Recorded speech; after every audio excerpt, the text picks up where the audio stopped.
Our third story is called Mr. Nosy and the Beanstalk, written by the same artists. Mr. Nosy is one of those people who is curious about everything. If he comes across a parcel, he will start to wonder what's inside it. And the more curious he becomes, the more he has to know.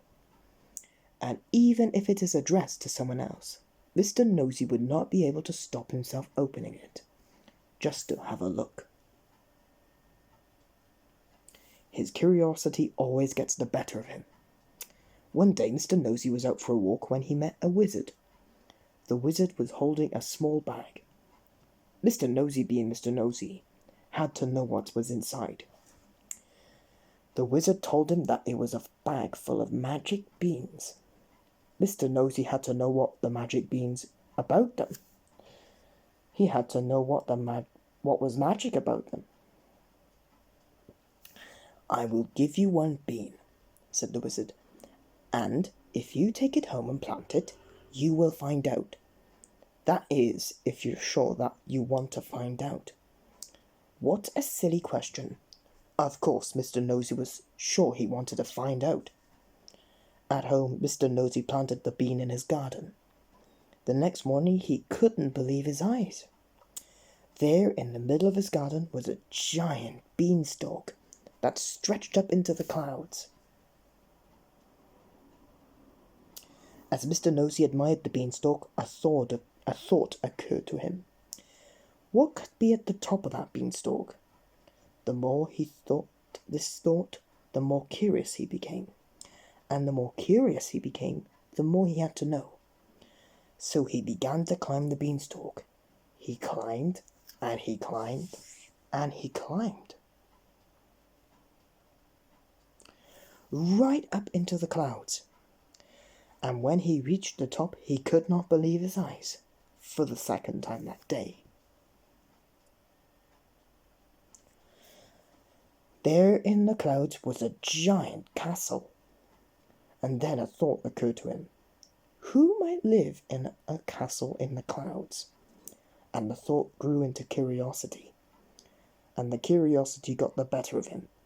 So he set out to cross the clouds to the castle. The giant castle had a giant door, and in the giant door was a giant keyhole.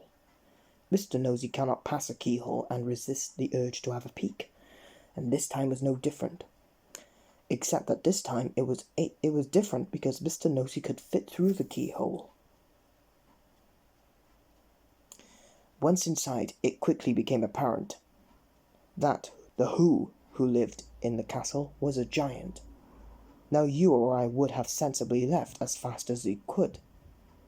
And in fact, we would not have been there in the first place. But Mr. Nosy, as you can guess, could not resist having a look around. Mr. Nosy went into the giant's kitchen, and in the corner were 3 small cupboards. Of course, Mr. Nosy had to know what was inside them. He opened the first cupboard. Inside was a small bag. Before he could look inside the bag, he heard a terrifying sound.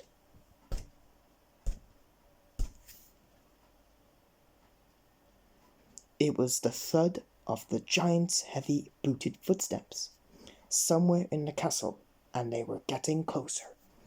Mr. Nosy grabbed the bag, scrambled through the keyhole, and slithered back down the beanstalk as fast as he could. Safely back at home, he discovered that the bag was full of gold coins. That night he could not sleep. He lay in bed thinking about the other 2 cupboards. What could they contain? He just had to know.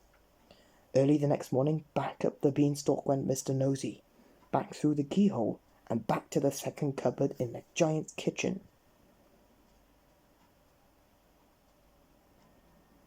Inside, it was a hen.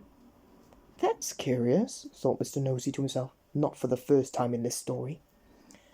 He picked up the hen, and there was a golden egg. "A hen that lays golden eggs," murmured Mr. Nosy. "I'll need to take this home for a closer look." Just then Mr. Nosy heard the heavy boots of the giant coming down the stairs. Mr. Nosy tucked the hen under his arm and ran for his life. The hen fascinated Mr. Nosy, but it did not stop him thinking about the third cupboard. He was terrified of the giant, but his curiosity overcame his fear, and so the following morning, back to the giant's kitchen he went. He opened up the third cupboard, and inside was a golden harp that was singing. Mr. Nosy sat and listened to the harp. He felt safe, knowing that he would be able to hear the giant's loud boots coming. But the giant was wearing his slippers that morning, which is how he caught Mr. Nosy. "So you're the thief," boomed the giant. "I have a mind to grind your bones to make my bread."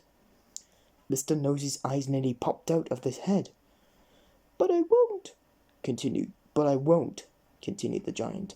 "I prefer cornflakes for breakfast. Now I know what to do with you. Since you're so interested in what's in my cupboards, you can clean them out for me." And Mr. Nosy did. It took him 3 whole days. Giant's cupboards are, well, giant. "Now let that be a lesson to you," said the giant. And you'd think that would have been.